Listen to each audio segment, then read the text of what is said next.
Cyber risks are more than just cyber liability. You've heard of cyber liability, cyber attacks. The total possible liability goes more than just the cost of an attack. Many things come into place as what's called perils, things that could affect you as an insured. A couple examples. Some contractors are having to pay settlements because of the fact that they didn't keep up with the updated defenses against hackers, against ransomware. And in this case, it's because they didn't even do basic tests. They didn't do basic monitoring on a regular basis. Another one is supply chain.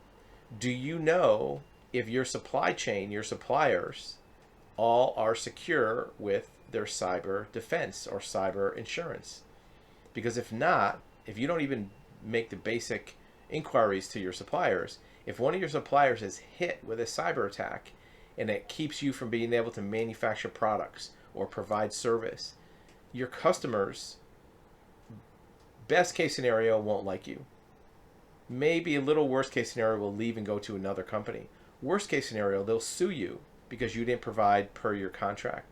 So you want to make sure that your suppliers not only are dependable in terms of, do they have the raw materials, are they good at management, are they capitalized? You also want to make sure that they have proper defenses against cyber attacks or insurance that covers you in case they are attacked and there's nothing they could do. You will be back in your video in just a few seconds. In the meantime, remember that actualhuman.com offers you live one-on-one private video consultation with an expert in this exact subject. We want to listen to your story. We want to hear your questions. We want to give you expert advisement of your options and tell you what we know about your particular situation. Now back to your video. Look, nobody's going to be able to prevent every single cyber attack. The hackers do this for a full-time job. They're out there figuring out how to get through networks. You want to do best practices to do testing, to do regular maintenance and monitoring of your systems, but you also want to be prepared if something happens. As an example, in your building, you probably do things to prevent against fire. You don't store oily rags next to the heater. You don't let people, smoke in the warehouse. You probably keep flammable items secured outside. But you still have a fire extinguisher in case something happens.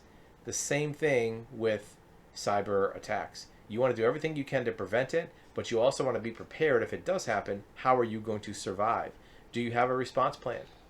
Do you have an insurance policy? Do you have people internally that are going to be able to take action to do certain things to prevent the losses from becoming greater? The losses are threefold. They're financial losses. They're also people losses. You can lose good employees if your hack shuts down your company.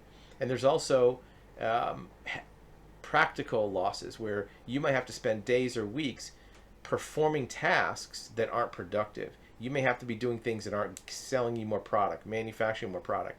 So you have to account for all those types of losses when an attack occurs. And if you're a smart company and you're a good business person, you'll be able to put those in place just like you put in place procedures for every other type of contingency to make sure your business thrives even in the face of a cyber attack or a fraud event. Thank you for watching.